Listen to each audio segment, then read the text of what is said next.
魔を払う剣士、Mitsurugi。私はそのMitsurugiの一人。今はあるものを追っているの。魔剣、魔の力が刃となった姿。その強大な力に人は見入られ、手にした者の体を奪って何人も切り裂き、血を吸い、貪欲に力を蓄え続けるという。そして死を切り消えた少女、鈴香。私はMitsurugiとして魔剣を滅せなければならない。鈴香、かつての同門、私の友達。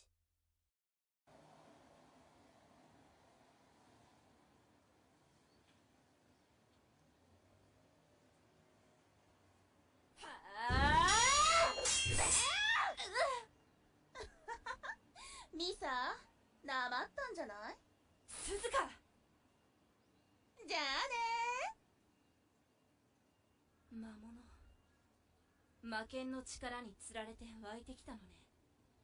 いいわ、邪魔するなら蹴散らすのみ。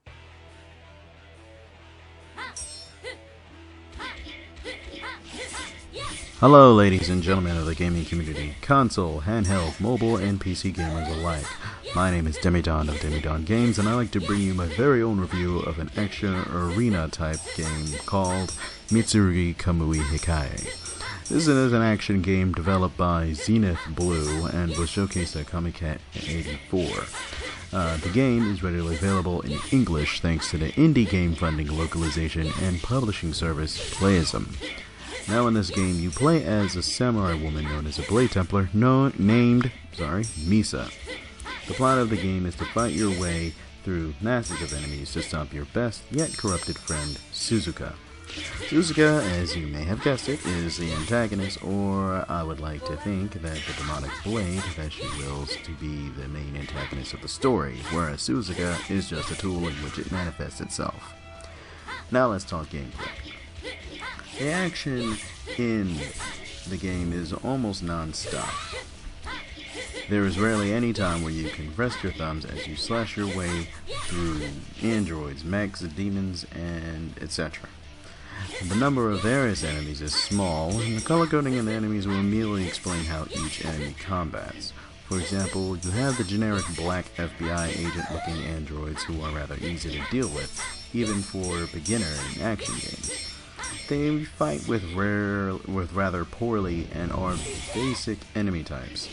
Then you have the red FBI android, yes, I'm calling them FBI androids, who are more advanced in combat. They dash away from attacks with ease and block many attacks. You'll notice also that they are more dangerous than your basic enemy right off the bat. Later on, if you make it far enough, you'll encounter the blue FBI androids who have the capabilities of the former, with a new attack that allows them to throw a seismic wave of ki through their blade, similar to Devil May Cry's Dante's Drive.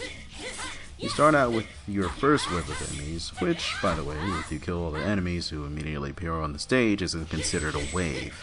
Actually, you'll have to defeat quite a number of spawning enemies before it is considered a wave.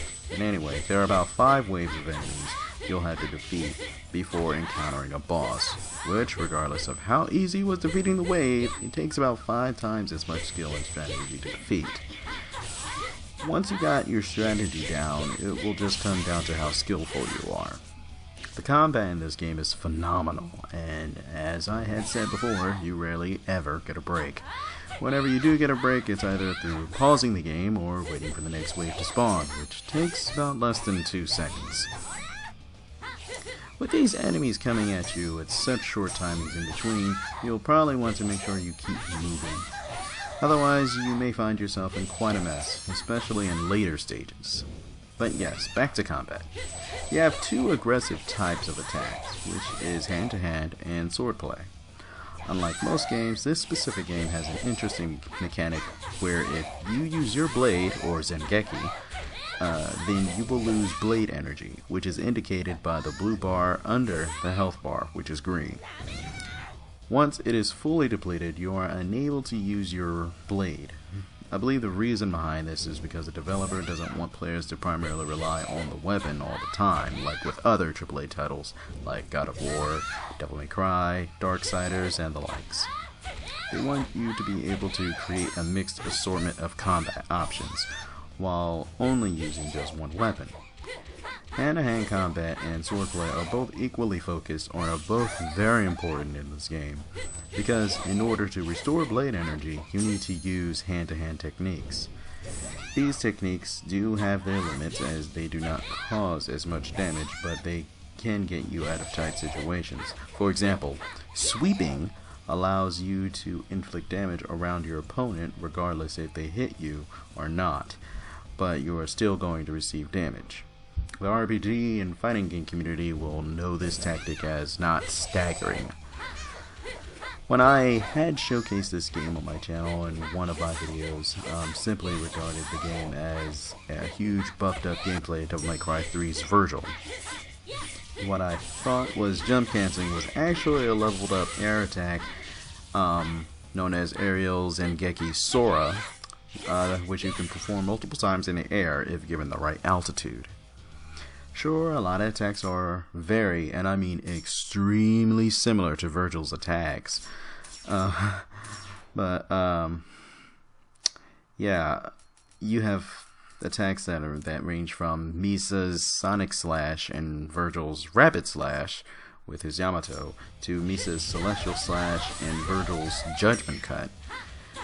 And performing Misa Zengeki's basic 3-hit combo, you can see that Virgil's upward slash and downward slash are implemented. If you perform it at a pace similar to Virgil, then you'll really be able to see the similarities. Also, she also has Flash Kick, which is an advancing backwards flip kick, which is kind of like a prototype version of Virgil's Lunar Phase when he uses the Beowulf Gauntlets. Misa's Comiket is like Virgil's Starfall as well. Anyway, basically, this is Virgil's protege, though not really. Honestly, with the similarities, one would think this is set in the Devil May Cry universe, or at least would make a fanfiction about it. Now, even though I said that she is similar to Virgil in almost every way, the gameplay in Devil May Cry is not in this game. Unfortunately, this game lacks a lock-on mechanic, or rather it borrows DMC Devil May Cry's automatic lock-on. So, in many cases, you'll run into a problem of attacking the wrong target, even if you are making perfectly sure that you're trying to attack another. This is actually quite a hindrance in the gameplay, especially because of a move called Zanshin. Now, Zanshin is the ability to inflict damage on surrounding enemies, but the enemies have to be in a bleeding state, which is when they glow red. The amount of damage inflicted when performed and the amount of SP consumed depends on your zeal. Now, think of zeal as Devil May Cry's style meter, but the benefit of having a high zeal, which are 5 levels by the way, is inflicting more damage when performing Zanshin and collecting more SP. Now, since there is no aiming, it can be difficult to have all your enemies in bleeding status while retaining a high level of zeal, because you may kill off one opponent or two by accident, or you might actually get hit in the process of trying to put them all into bleeding status. And mind you, the zeal reduces dramatically. So it's not like, yeah, I got a level 5 zeal, and then you get hit, and it's like, okay, now it's a level 4. No, it will pretty much jump pretty close to just 1 or deplete altogether. But anyway, you'd want to try and do that as much as possible. You know, try to put them all into bleeding status as much as possible, because the SP collected, you can use that to upgrade your attacks, health, and blade energy. Well, at least there's ability to guard, which is also crucial. You will run into enemies and bosses that are much easier to take care of if you can guard properly. Guarding works against normal attacks, and Just Guard works against stronger attacks. Now, Just Guard is when you guard immediately on an impact of an opponent's attack. So it takes timing, a lot of timing, and I'm sure a lot of the fighting game community and people who play hack and slash games will know what just guarding is. But anyway, it will become even more important when you want to use that counter to stop your foes from continuously pummeling you, and you need to back them off. Now, despite of the lack of a manual lock-on, the gameplay is very enjoyable, and at most points of the game, you'll probably not even think of, if only you had that manual lock-on. The game is much simpler to play with an Xbox controller than it is with just the keyboard. Though I use the keyboard simply because I don't have an expert controller. I may have to invest in one. But anyway, now that I've talked about the gameplay, let's move on with the graphics. And yes, we all know, at least the actual gamers out there, know that graphics isn't the most important part of the game. We also know that graphics is an optional part of the game. Now, I'm not saying this to say that graphics on the game is terrible, but it is okay. It has a PlayStation 2 kind of look. The effects on the game are pretty cool, and it is really pleasing to see that the effects play an important role in the graphics department than just the 3D modeling, since the effects actually signifies the types of attack one uses and degree of power and speed behind a certain element. Now, enemy designs aren't exactly wow factor, but you can't expect too much from an indie dev team. The designs of the enemies are simple, and they are to the point. One model, different colors, each with their own specialties, stuff like that. Basically, the designs serve their purpose to help the player differentiate the enemies and strategize on the spot. Now, the sound, the audio quality in the game is, it's quite alright. As far as the sound effects, yeah, it's quite alright. But I think the noises that the robots makes are a little funny. The voice acting is what you expect from a Japanese game, which is always superb. And I mean, they're always superb. And before anyone asks, yes, I prefer English subtitles than dubs. The music is also a treat if you are into, rock and techno. In my opinion, even though the music in the game doesn't exactly get you pumped to play like a hardcore badass like in the Devil May Cry series, it is however nice to get the sense that it's time to fight vibe. But it's forgettable. Now the story. In hack and slash titles, regardless of whether it's an indie developer like Zenith Blue or a known developer like Capcom, the story takes the backseat in the vehicle. Yes, the story in the game is weak, but honestly, it's not meant to be strong. If you're looking for a story-driven hack and slash game, then this definitely is not the one. The plot is similar to Ninja Gaiden for the Xbox. You are just someone who is sent to seal away a demonic blade. The blade is corrupting your best friend, and you have to save her, or maybe kill her if it's too late to stop her. No, do not expect a visual novel. This is an all-in-one go. No forks in the road, no good or bad ending. You either win or lose. You either beat the game or get a game over. But luckily, in the game, you can choose to save your progress anytime during gameplay. You can even save during boss fights. I think there are more than 8 different save slots, so you can always jump from one save into the next if you aren't happy with the upgrades that you purchased in one gameplay.